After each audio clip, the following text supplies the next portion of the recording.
53مین کۆڕبەندی ئابووری جیهانی داڤۆس لە سویسرا بەڕێوە دەچێت. سەرۆکی حکوومەت یاریمی کوردستان و شان جیاوەری لەو کۆڕبەندەدا بەشدارن سەرکردەی وڵاتانی جیهان و کەسایەتیەکان لە کۆڕبەندەکەتا هەن باس لە ئەو قەیرانە هەنووکەیانە دەکەن کە ڕوبەڕووی جیهان بۆتەوە بە تایبەتی پرسی وزە کە پرسێکی گرنگی جیهانیە لە دوای دەستپێکی شەڕی ئۆکرانیا و رووسیاشەوە. هەرێمی کوردستان لە نێو ئەم معادلاتە سیاسیانە لەکوێی ئەم معادلاتە و ئەم گۆڕانکاریانەدا کە ئێستا لە ئاستی جیهاندا هاتۆتە ئارا و ئەم دیدار و کۆبوونەوەنە تا چەندە کاریگەریان دەبێت. من زیاتر قسە دەکەم لە سلێمانی و میوانێکی بەڕێزم لەگەڵا بەهروز جعفەر شارەزای وزە لەگەڵ بەڕێزیان زیاترن بابەتە باس دەکەم. بەڕێز بەهروزم کاتت باش. کۆڕبەندی ئابووری داڤۆس ئەم جارەش تیشکە خاتە سەر و بابەتە گرنگانی کە لە جیهاندا مشتومڕی زۆری لەسەرە. یەکێکیان پرسی وزەیە کە بەلای ئابووری ناسان و هەروەها سیاسەتمەدارانی جیهانەوە گرنگە. پێتان وایە ئەم بابەتە لە داڤۆس چۆن باسی لێوە دەکرێتەوە، چەندە گرنگە بتوانن ئەم قەیرانە چارەسەر بکەن؟ سپاس بۆ ئەم دەرفەتە. هەرێمی کوردستان ئێستا بەشێکی گرنگە لە بازاڕی ئابووری جیهانی، بمانەوەیان نەمانەوێ هەرێمی کوردستان ڕاستەوخۆ بووە یان گرێدراوە بە بازاڕی ئابووری جیهانیەوە. لە ساڵی 2022دا قەبارەی 15 ملیار و 400 ملیۆن دلار هاوردەی هەرێمی کوردستان بووە. 3500 مامەڵەی بازرگانی لەگەڵ وڵاتانی دەرەوەدا کراوە تەنها لە یەک ساڵدا کە ساڵی 2022. لە کۆڕبەندی ئابووری داڤۆسیشدا بێگومان وڵاتانی ئەوروپا و ئەمریکا شپرزەن بۆ ئەوەی مشورێکی پرسی وزە، ئاسایشی خۆراک، کێشە ژینگەیەکان، کێشەی بڵاوبوونەوەی چەکی ئەتۆمی لە دنیاە. هەروەکو ناونیشانی فۆڕومەکەش ئەمساڵ لە داڤۆس ئەوەیە هاریکاری لە جیهانێکی پەرتەوازەدا. ئەوە جیهان هەوڵەدا بێ بە دوو جەمسەری، سێ جەمسەری، یعنی ئەنواع و ئەشکال گرفتی گەورە ماونەتەوە و بە چارەسەر نەکراوی ماونەتەوە. هەرێمی کوردستان ڕۆڵێکی گرنگە ژێڕێ لەوەی کە بۆتە بەشێک لە بازاڕی ئابووری جیهانی و مامەڵەی هەیە لەگەڵ بازاڕی ئابووری جیهانیدا. ئەمە وەکو کاڵای نانەوتی مەبەستم، وەکو کاڵای نەوت و گازیش ئێستا هەرێمی کوردستان ینی تاوەکو ئێستا نزیکەی 54 وڵات توانیوانە سوود وەربگرن لە کڕین و فرۆشتنی کاڵای نەوتی و گازی لە هەرێمی کوردستان تا ڕادەیەک. بەشێکی هەرە گرنگی وڵاتانی ناوچەکە لە هەرێمی کوردستانن، ئیمارات، تورکیا، تا ڕادەیەک ئێران لە ڕووی مەسەلەی وزەوە، یۆنان، ئیتالیا، ئەمریکا، فەڕەنسا، هۆڵندا، چین، رووسیا لە ڕێگەی گازپرۆمەوە. ئەمانە هەموو لە هەرێمی کوردستانن بەڕاستەوخۆ بە ناڕاستەوخۆ لە ڕووی کۆمپانیا نەوتیەکانیانەوە. بێگومان بەشداریکردنی سەرۆکی حکوومەت مانای ئامادەیی کووردە لەسەر تاوڵەی جیهانی، لەسەر مێزی گفتوگۆ جیهانیەکان. مانای ئامادەیی پرسی کووردە لەسەر ئاستی جیهانیدا ئاستێکە ئێجگار گرنگە. ئەگەر تۆ لە ڕووی سەوابەتی فکریەوە بیر بکەیتەوە، هەر جیهان ئەم سەرکردە و سەرکردە سەرمایەداری و سیاسیانەی لە داڤۆسا بەشداریەکەن هەرخۆیان ڕەنگە بەرپرس بن لەو کێشە گەورە جیهانیە گەورانەی وەکو شەڕی ئۆکراین و ئەوروپا، وەکو کێشەی بڵاوبوونەوەی چەکی ئەتۆمی، وەکو خراپبوونی ژینگە. بەڵام بەڕاستی ئەم لوتکەیەکی زۆر گرنگە. گرنگە لەوەی کە 130 وڵات بەشداری لە لوتکەیەکی واکەن. گرنگە لەوەی 54 سەرۆک و سەرۆکوەزیرانی جیهان لەوێدا بەشداریەکەن، 19 سەرۆکی بانقی ناوەندی لەوێدا بەشداریەکەن، 56 وەزیری دارایی تیا بەشداری ئەکات، 35 وەزیری بازرگانی. تەنها ئەمریکا و هندستان 44 ملیاردێران لەم لوتکەیە بەشداریەکەن. باشەوەندە گرنگی گرنگی خۆی وزەی جیهانی ئاماژەی بەوە کرد رووسیا بەر لە ئەم دەستپێکی هێرشەکانی بۆ سەر ئۆکرانیا گەورەترین دابینکەری وزەی جیهانی بۆ بەڵامێستا هاوکێشەیە گۆڕدراوە. وڵاتانی جیهان بە دوای جێگرەوەیەک بۆ ئەم بۆشاییەی کە رووسیا دروستی کردووە دەگەڕێن. ئایا ئەم بۆشاییە لە ڕۆژهەڵاتی ناوەڕاستەوە پڕ دەبێتەوە؟ هەرێمی کوردستان دەتوانێت هاوکار بێت بۆی کە ئەم وڵاتانە بتوان قەیرانی وزە بە شێوازێک چارەسەر بکەن؟ هەرێمی کوردستان بەشێک بێتە چارەسەر؟ بێگومان خاتۆن ئێمە لە قوبرس ساڵی 2016 مرکزێکی دراساتمان دامەزراندووە ناوی مێدەترۆینێنە. مێدەترۆینێن یعنی دەریای سپی ناوەڕاست. لە قوبرس، لە میسر، لە ئیسرائیل، لە سووریا، لە هەرێمی کوردستان، ئەمانە هەموو ڕاستەوخۆکەونە سەر حەوزەی مێدەترۆینێن و دەریای سپی ناوەڕاست.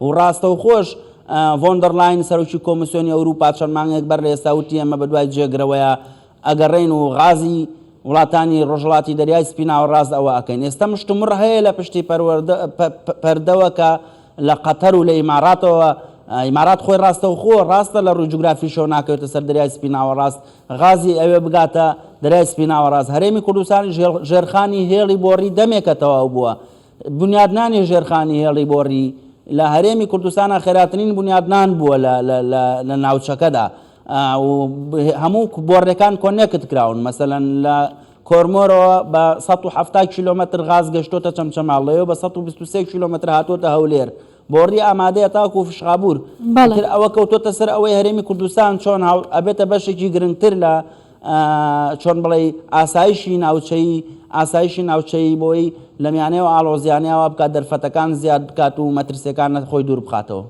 باشە ئەوەی کە ئێستا باسی لێوە دەکرێت ئەو گرنگیەیە کە سەرکردەی وڵاتانی جیهان کە سیاسەتداڕێژەری پلانەکانی داهاتوون لە ئەم کۆربەندەدا باسی لێوە دەکەن ئەمە تەنیا دەستنیشانکردنی خاڵەکانە یا دۆزینەوەی چارەسەر و هەوڵدان بۆ چارەسەرکردنیە پێتان وایە ئەم کۆربەندە ئەنجامێکی ئۆتۆی لێ دەکەوێتەوە کە بتوانێت ئەم قەیرانە هەنووکەیانە بە شێوازێکی کلا بکاتەوە؟ خاتون نەک لەسەر ئاستی سەرکردە سیاسەت گیانەکان و ناوەندەکانی تۆژینەوە و ئاشانسە معتەبەرەکانی گیان لەسەر ئاستی هاوڵاتی ئاسایی جا کورد بن یا کورد نەبن ئەمە شەوانە و ڕۆژانە پەیوەندیمان هەیە ژیان لە ئەوروپا بەڕاستی ناهاوسەنگ بووە ئەین لە زۆربەی وڵاتانی ئەوروپا یان هەر هەموو وڵاتانی ئەوروپا کاریگەری جەنگی ئۆکرانیا و رووسیا ڕاستەوخۆ کاریگەری خسۆتە سەر ژیانی هاوڵاتیان لە ئەوروپا لە پارکینێکی ئۆتۆمبیلەوە هەتا ئەگاتە نرخی سوتەمەنی نەوت غاز کێشەی گەورەی دروست کردووە بەڵام بێگومانم سەرکردە سیاسیانەی کە بە ژمارە ناوم هێنانە توانن قەیرانەکە کەم بکەنەوە بۆ نمونە هەر بۆ خۆی یەکێتی ئەوروپا لە ئاستە ژینگەیەکەی وەری بگرین چەند ساڵێکە پلانی هەیە بۆ ساڵی 2050 بگاتە نێت زیرۆ واتە کەمترین پشت بە نەوت و غاز ببەستێت ئەمە تا ڕادەی 180 CO2 کەمەکاتەوە ینی گازی ژەهراوی لە ژینگەیە کەمەکاتەوە بەڵام ئەمە هەموو کێشەکە نییە کێشە ژینگەیەکە بەڵکو مەسلەی وزە چکە غاز و نەوت ئێستا سەرچاوەی کارکردنی کارگە و کارخانە گەورەکانی ئەوروپان کاتێک کارگە و کارخانە گەورەکانی ئەوروپا ناتوانن بەهۆی نەبوونی سوتەمەنیەوە ئیش بکەن مانای وایە شامپۆیەکی چینی جێگەی شامپۆیەکی ئیتاڵی و ئەڵمانیا کرێتەوە کە هاوڵاتی ئەوروپی بیکڕێکەوەتە لەم لوتکەیەدا مەترسیە هەرە گەورەکە ئەوەیە کە جیهان یا سەرکردە باڵاکانی جیهان پشت بە هەرێمی کوردستان و ناوچەکە ئەبەستن یعنی فۆکۆسە خەنە سەر هەرێمی کوردستان بۆ ئەوەی دابینکەرێکی باشی نەوت و غازی سروشتی بێت لە بەرامبەر هەرێمی کوردستانیش ئەکید پرسی دابینکردنی ئاسایشی لەوانەوێت چونکە لە ناوچەکەیە جار خۆتان نەبینن یا خۆمان نەبینین پەلاماری کێڵگە نەوتەکانی هەرێمی کوردستان نەدرێت یان ئەوەیە ئەمێ بڵێم هەرێمی کوردستان لە دوو فایلی زۆر گەورەیە ڕۆڵ ئەبینێ یەکەمیان فایلی وزە ئەتوانێت دیاریکەرێکی گرنگی ناوچەیی بێت ئەمە سەلمێنراوە لەسەر ئاستی زۆر ئاژانسی گەورە کە لەبەر نەبوونی کاتی بەرنامەکە من نامەوێت ئەمە ئینکەم لە ئاستی دووهەمیانە مەسەلەی ڕوبەڕووبوونەوەی توندوتیژی یا تیرۆر لە ناوچەکەدا کە داعش لەسەر هەڵدانەوەی هەرێمی کوردستان لەسەر ئەرز و ڕاستەوخۆ ڕوبەڕووی تێرۆر بۆتەوە لە ڕابردووە و ئێستاش معەرەزە بەوەی کە ڕوبەڕووی تیرۆر و توندوتیژی بێتەوە لەم دوو فایلە گرنگەیە هەرێمی کوردستان توانێت هاوکاری جیهان بێت بەڵام جیهانیش پێویستە هاوکاری هەرێمی کوردستان بێت کە بێگومان سەرۆکی حکوومەت ئەمە ڕوونەکاتەوە لەو لوتکە جیهانیە. باشە بەڕێز بەهروز ئەوەی لێرەدا باسی لێوە دەکرێت و جیهان ڕوبەڕووی بۆتەوە تەنیا شەڕی رووسیا ئۆکرانیا و قەیرانی وزە نییە لەلایەکی دیکەوە تورکیا و یۆنانیش لەسەر دەریای ڕەش شەڕی دەرهێنانی گاز و وزە دەکەن وە کۆمەڵێک وڵاتی دیکەش وەکو چین و تایوان و وڵاتانی دیکە دەست بۆ پرسی وزە دەبن. لە ئێستادا ئەم بابەتە بۆ ئابووری جیهان کاریگەرە نەرێنی و ئەرێنیەکانی چییە؟ داڤۆس ئەتوانێت هاوکێشەکان بگۆڕێت؟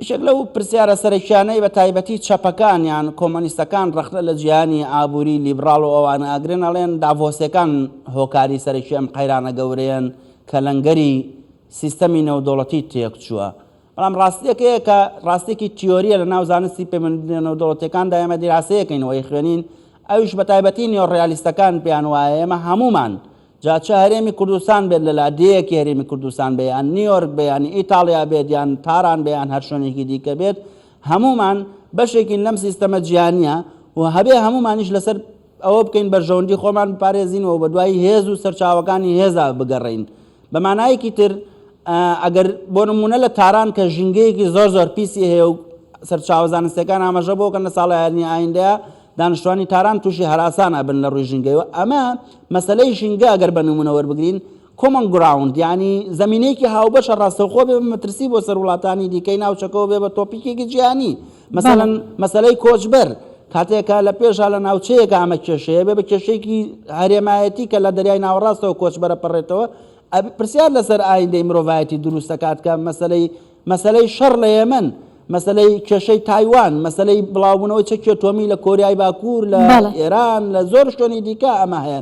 ئەم کێشانە بە هەڵواسراوی ماونەتەوە. خۆشبەختانە هەرێمی کوردستان تا ڕادێک پەیوەندی بەمەوە نییە، بەشێک نییە لە پیسکردنی ژینگەی جیهانی، بەڵام ئەوەی کە هەرێمی کوردستان پێویستی پێیەتی ئەوەیە کۆمەڵە دەرفەتی گەورە لەسەر ئاستی ناوخۆ، لەسەر ئاستی عێراق، لەسەر ئاستی ناوچەیی، لەسەر ئاستی جیهانی بۆ هەرێمی کوردستان هاتنۆتە ئاراوە کە بتوانێت ڕۆڵێکی جوانتر و باشتر بگێڕێت، لەوە بەهێزتر بگێڕێت.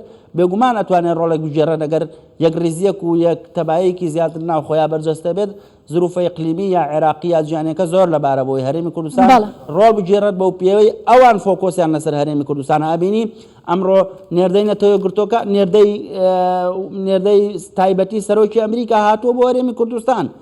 ئەم نێردەیە پێشتر جێگری وەزیری ئامۆس هاوستن، پێشتر جێگری وەزیری دەرەوەی ئەمریکا بوو بۆ کاروباری وزە، زۆربەی گرێبەستایان دێڵە گەورەکانی وزە لە جیهانە ئەو ئاگدارێتی و ئیمزای کردو ناو واقعە بۆ کاتە دەبێ ئێمە لەم پەیامانە تێبگەین کە هەرێمی کوردستان پاڵپشتێکی گەورەی ئەمریکی ئەوروپیەیە، بەڵام ئەمەوە بکات دەرفەتی گەورەتری لەسەر هەڵبژنێت بۆ ئایندە. باشە، بەڕێز بەهروز جعفەر شارەزای وزە زۆر سپاس لە سلێمانیەوە لەگەڵمان بووی.